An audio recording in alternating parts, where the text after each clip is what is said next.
Terminal BBM Pertamina di Desa Karang-Karangan, Luwu menyimpan cerita tentang kepedulian terhadap satwa. Rusa tumbuh dan berkembang biak di kawasan terminal BBM tersebut. Ada yang berbeda di tengah aktivitas distribusi bahan bakar di Terminal BBM Karang-Karangan di Kecamatan Buah di Kabupaten Luwu. Sejak beberapa tahun lalu, pengelola terminal memelihara 3 ekor rusa yang diambil dari penangkaran satwa di Kabupaten Sidrap, Sulawesi Selatan.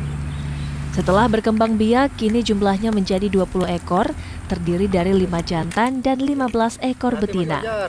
Semuanya dirawat di area khusus di dalam kawasan terminal BBM. Setiap hari pengelola menyediakan pakan berupa daun hijau dan wortel segar. Nah, di sini kami lepas liarkan secara alami di lingkungan pagar area terminal.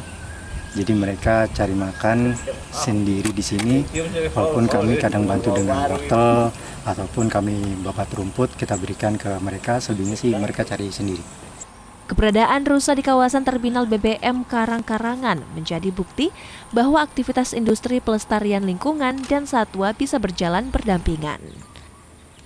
Amran Amir, Kompas TV Luwu, Sulawesi Selatan.